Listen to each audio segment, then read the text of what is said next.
Nakalagay po doon na witnesses lang po ang ino-oath. Po, lahat po ino-oath po. Pareho na rin yung witness, resource person. They are not the same. We have not done anything wrong. Hindi naman ang budget ang punteriya ninyo. I am not asking for any special treatment. Hindi ako ang problema ng bayan na ito.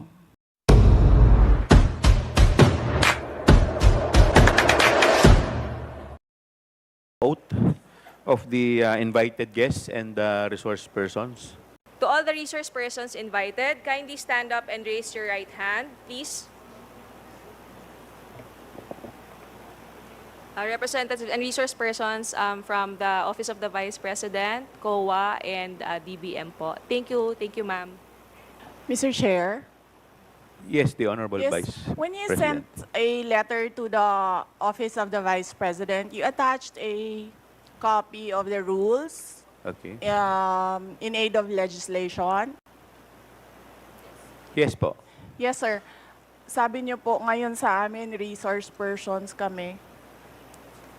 Ang ano po, considered as resource person po. Ang ano po? Kayo po.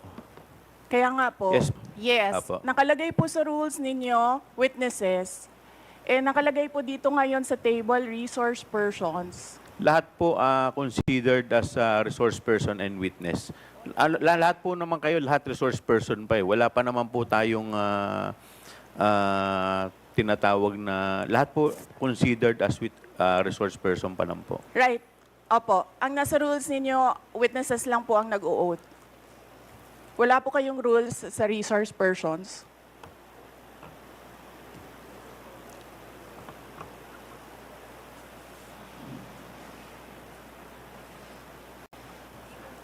Ma'am, ano lang po yun eh.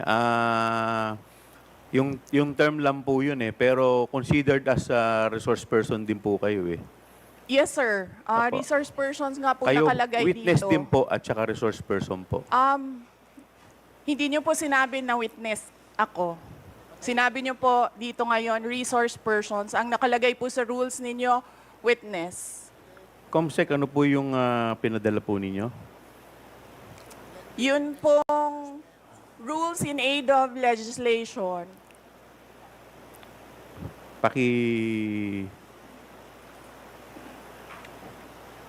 Mr. Chair, point of order.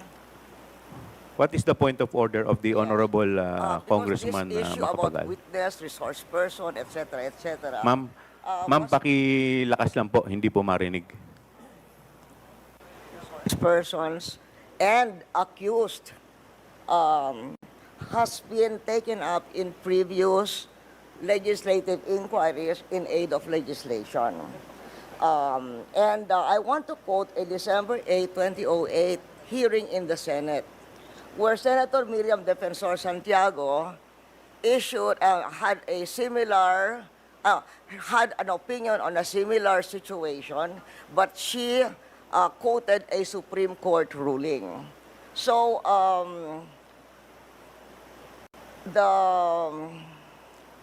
the Constitution provides that no person shall be compelled to be a witness against himself. The Supreme Court has repeatedly emphasized that there is a difference between a mere witness and the accused. And it can appear from statements and privileged speeches that there is that a person who is the subject matter of an adverse privileged speech is not a mere witness or a mere person of interest, meaning a suspect. She is in fact accused of what seems to be a criminal case for violation of certain criminal laws, including malversation of public funds. And there is a case quoted in 2007, Standard Chartered Bank versus the Committee on Banks, where the court repeated the rule that an accused occupies a different tier of protection from an ordinary witness. So, where the court said, Supreme Court said, whereas an ordinary witness may be compelled to take the witness stand and claim the privilege at each question requiring an incriminating answer is shot at him, an accused may altogether refuse to take the witness stand and refuse to answer any or all questions. So that has been a supreme. And then there is a portion that the court explained that the right of the accused against self-incrimination also applies to respondents in administrative investigations such as legislative inquiries in aid of legislation. So that is the point of order I am raising, and there is a Supreme Court ruling to this effect. Thank you, Mr. With that, the chair declares 1 minute suspension. Recess. May I be clarified if the tenor of your point of inquiry is referring to the sub judice case or rule? Referring to the sub judice case, but it is saying that when a witness, in fact, is in reality the accused. Ma'am, pakilakas po ng konti. Medyo hindi ko po... What he's saying is that if by the nature, for instance, of the privileged speech, if the witness is not a mere but the person being asked is not a mere witness or a mere person of interest, he is in fact the accused of what seems to be a case including malversation of public funds. And the court repeated the rule that an accused occupies a different tier of protection from an ordinary witness. So from given what Miriam Defensor Santiago said and the Supreme Court ruling that she's quoting, we cannot we cannot just trivialize. Kasi you're just a witness. You're a witness. Pareho na rin yung witness, resource person. They are not the same. The Supreme Court says they are not the same. And somebody who appears to be the accused has a different tier of protection from a witness. And in fact, can refuse to take the witness stand. Congressman Flores, you're recognized. Mr. Chair, this is an inquiry in aid of legislation, and no one is technically accused of any wrongdoing here, Mr. Chair. Mr. Chair, look at the speech. Ma'am, Look at the please, speech, Mr. Chair, ma'am, the privilege. please wait to be Mr. recognized. Chair, please. may I request a Wait. 1 I will- minute I will- recess? 1 minute. 1 minute Thank recess you. declared by the Yes. chair.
Mr. Chair, yes. Mr. Chair, Session resumes. Mr. Chair, may I speak? You will be given the opportunity later, Okay. Madam Vice President.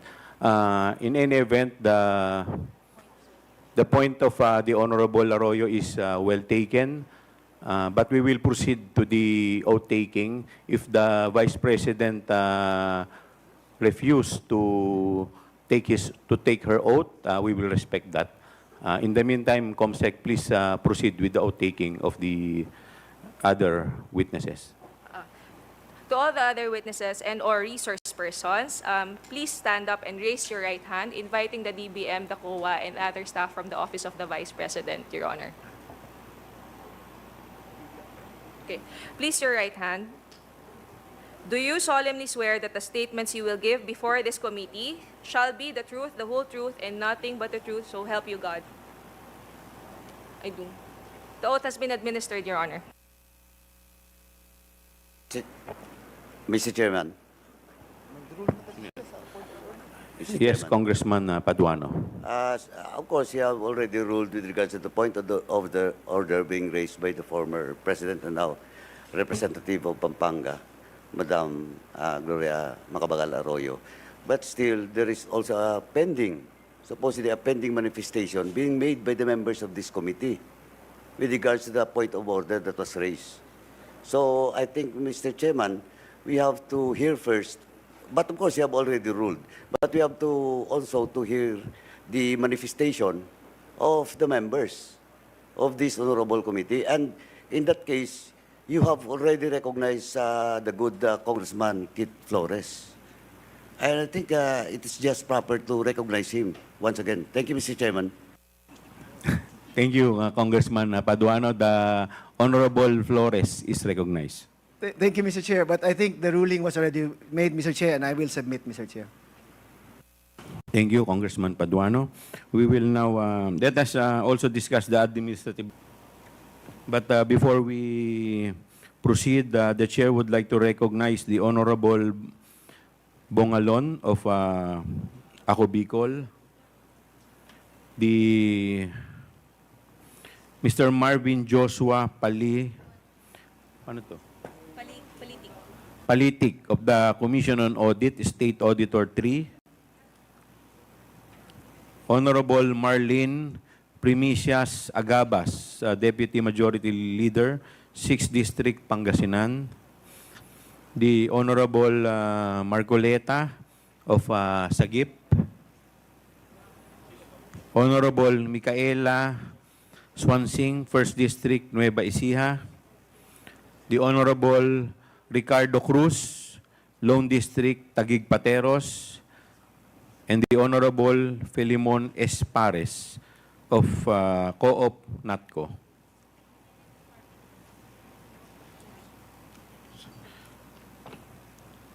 The COMSEC is directed to report to the committee who have invited and who have responded to the invitation. Thank you, Your Honor. We have invited the Office of the President through email sent last September 13, 2024. However, we were informed that they use a different extension for their electronic mail. And then the Chief of Staff, Attorney Zulaika Lopez, Ms. Winnie G. Diego, Chief Public Assistance Division, Attorney Rosaline Sanchez, Director for Administrative and Financial Services, and Mr. Norman B. Baloro, Director of Operations Office, to whom the satellite office's report replied yesterday that through their executive assistant Nicole, that they will designate a representative from the central office.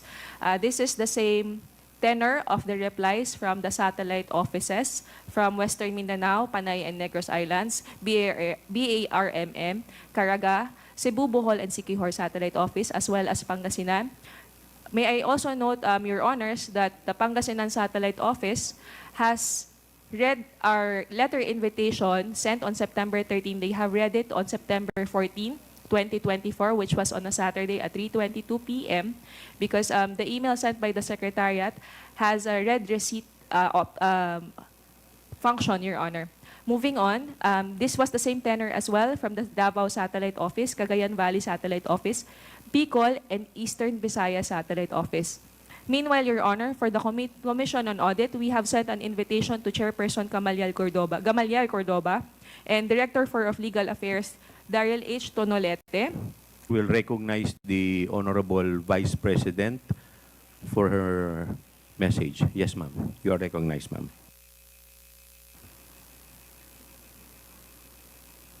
A message, sir, or my statement regarding the point of order? Message? Mga kababayan, ladies and gentlemen, assalamualaikum, warakmatullahi wa barakatuh. Madayaw, mayong adlaw, kaninyong tanan, magandang araw sa inyong lahat. The officials of the Office of the Vice President, as well as each and every one of our satellite office leads, were in receipt of a letter from the chairman of the Committee on Good Government and Public Accountability dated September 13, 2024, requesting our presence or that of our duly authorized representatives in today's initial deliberation with preliminary determination on privilege speech number 379. In view of the said letter, I am appearing before you today not only as the head of office, but more importantly as the duly authorized representative of all officials of the OVP.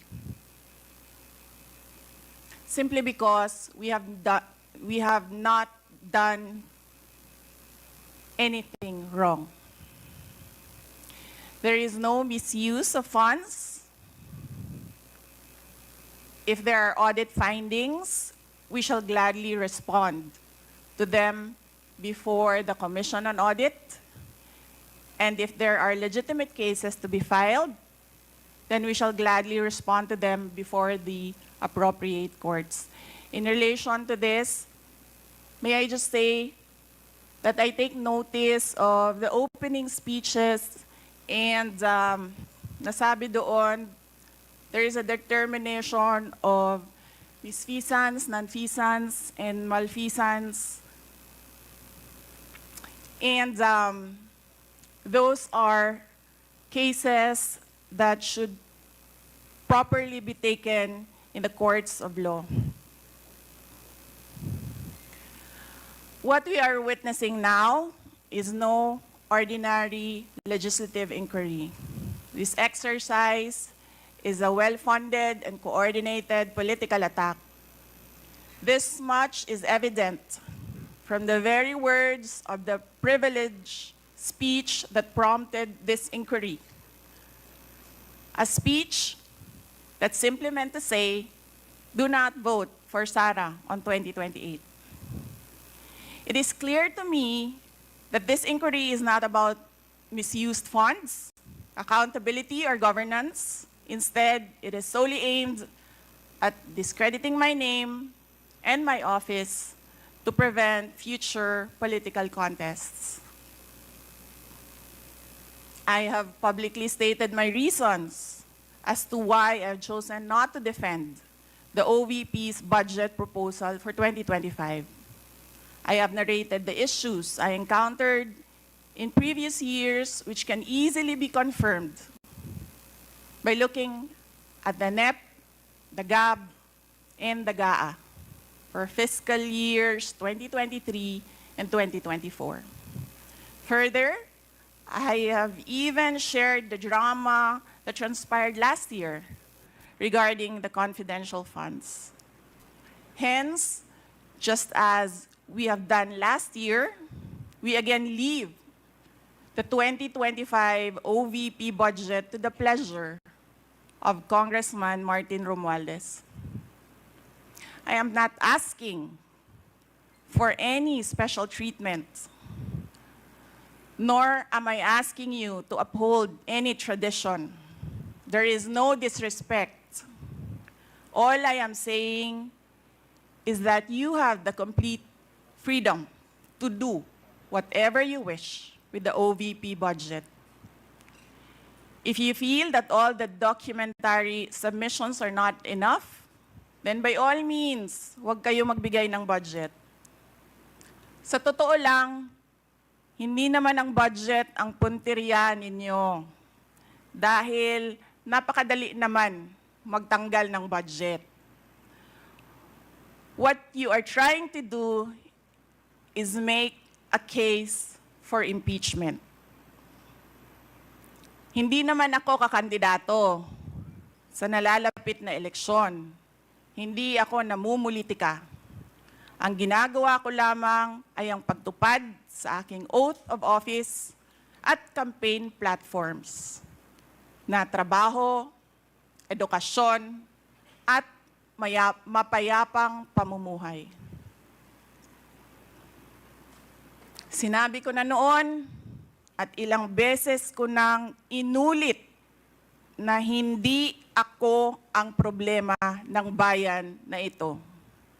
Ang totoong problema ng bayan ay kagutuman, kahirapan, iligal na droga, kriminalidad, terorismo, hindi na sapat na healthcare, kalidad ng edukasyon, kawalan ng plano ng infrastruktura para sa disasters, at marami pang iba.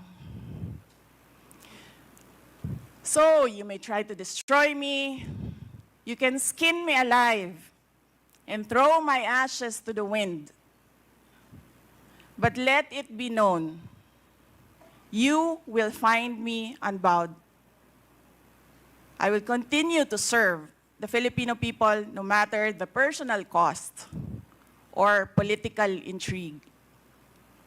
Having said that, I will not allow myself to be subjected to an inquiry based on an empty privilege speech, just so you can attack me and do indirectly what you failed to do directly during the budget hearings. I therefore request this committee to terminate this inquiry for its clear lack of any proposed legislation or substantive matter for discussion. Shukran.